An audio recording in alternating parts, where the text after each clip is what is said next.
Hello મિત્રો, કેમ છો? હું છું અકુબા કાઠી. હવે આ ખુખાર મેલડીના ભુવાની હકીકત આવી છે સામે.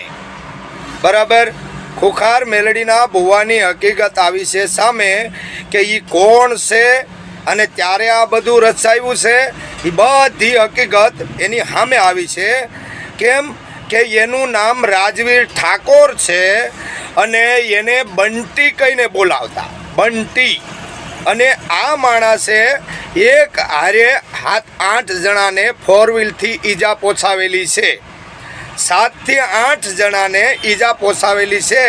અને તમે બધા આને રામવાડી રામ કહો છે ને, આ 1 નંબરનો ભાખંડી અને લુખ્ખો ભૂવો છે. આની પાછળ રહસ્ય શું છે એ જાણો અને સત્યની લડાઈ લડીએ છીએ, એમાં સાથ આપો. આવી અંધશ્રદ્ધામાં નહીં પડો. આની યશિયત કોઈ 1 રૂપિયાની નથી અને આનો પર્દાફાશ કરવા માટે બધાય સબૂત આપની સામે રજૂ કરવામાં આવશે. આનું નામ રાજવીર ઠાકોર છે. આને બંટી કહીને બોલાવતા અને આની કોઈ વસ્તુની તાકાત છે નહીં. મંદિર બાબતમાં મંજુલાબેન 1 મહિનો ખાટલામાં રહ્યા અને ખાટલામાં રહ્યા પછી મંજુબેન આ લોક છોડી અને મૃત્યુ પામ્યા છે. આ લોક છોડી અને પરલોકમાં વયા ગયા છે. અને આની હકીકત કાંક સામે આવી હોય ને તો જ અમે બોલીએ છીએ મિત્રો. બાકી અત્યાર લગી કેમ ક્યાંય બોલ્યા નહીં. હું કોઈ ફેમસ થવા માંગતો નથી, પણ તમે લોકો જે અંધશ્રદ્ધામાં રામવાડી રામ કરો છો તો હર એક ભૂવાનું સબૂત મારી પાસે આવતું જાય છે. અને આ ભૂવો 1 નંબરનો ભાખંડી અને તોડબાજ છે. સરકારને એની મુઠ્ઠીમાં રાખવા વાળો આ ખુખાર મેલડીનો રાજવીર ભૂવો અને આનું નામ બંટી છે. અને મંજુબેનને ઉપર પતંગનો ટાઈમ હતો. 14 તારીખ હતી. 14 તારીખ પતંગનો કોઈ દી ટાઈમ બદલતો નથી, એમ 14 તારીખ હતી. અને પતંગના બહાને એ મંજુબેનની ઉપર ગાડી ચડાવી 2 વખત. એ વિડીયો પણ મારી પાસે આવ્યો છે અને હું ચડાવવાનો છું. અને તારી બધી બોલ ખોલીને રહીશ. શું કામે હું તારી પાછળ પડ્યો હોય? તારું નામ રાજવીર ઠાકોર છે, કેમ બધાને નામ નથી દેતો? કેમ કોઈ વસ્તુનું નામ નથી દેતો? અને લાજ શું કામ કાઢે છે? લાજ કાઢવાનું પાછળ રહસ્ય શું છે? અને ખુખાર નામ શું કામે બોલાવી દીધું કે તું મર્ડરી છો? તે 307માં 302 હોવી જોઈએ અને તને ફાંસીની સજા હોવી જોઈએ. એની બદલે આ પોલીસવાળાએ એને 307માં કોર્ટમાં જે સજા કરાવવામાં આવી, 307માં એ બહાર ગયો છે. 307માં એટલે બહાર આવી ગયો છે. એ 302 હોવી જોઈએ આની ઉપર. અલા મંજુબેન એક ખાટલામાં 1 મહિનો રહ્યા અને બધું જ એનું પૂરું થઈ ગયું બચારાકનું. અને એના પરિવારજનો પણ એની હાથે બોલતા નથી. આ ઈ ભુવાનું રહસ્ય શું છે એ જાણો તમે અને પછી આગળ વધો.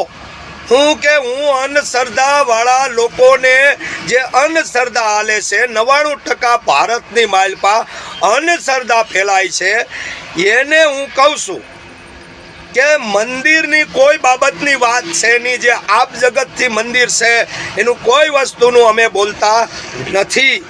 પણ આ જે નવા ભુવા થઈ ગયા છે એની વાત છે.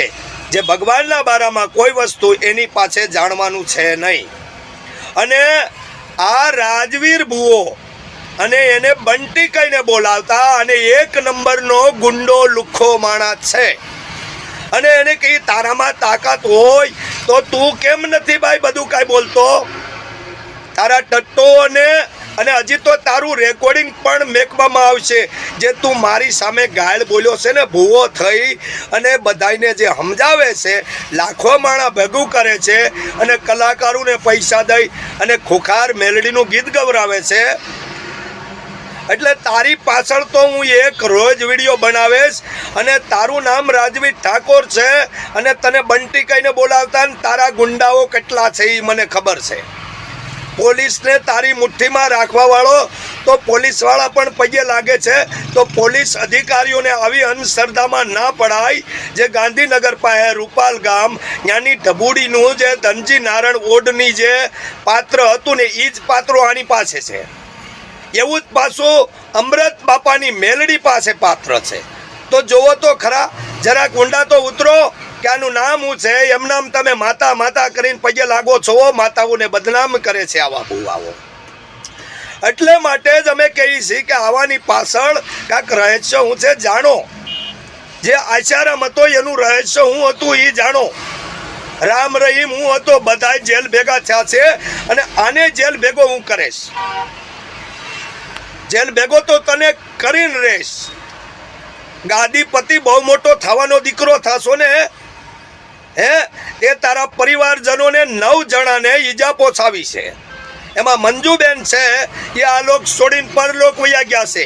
તું એક મર્ડરબાજ છો અને મર્ડરબાજને અમે બોલશું અને તારી લડાઈ જે હોય અને તારું જે રહસ્ય છે ને એ બધું ખોલશું. બરાબર? તું ભૂવો નથી, તું બાખંડી છે. અને શાસ્ત્ર અનુસાર કોઈ પિતૃ કે કોઈ માતાજી કોઈના શરીરમાં આવતા નથી. મેં સાબિત કરી બતાવું. અને એ કહીને કે મારી મેલડી તો તારી મેલડી તને કાંઈ સહાય નથી કરતી. તું લોકોની પાસેથી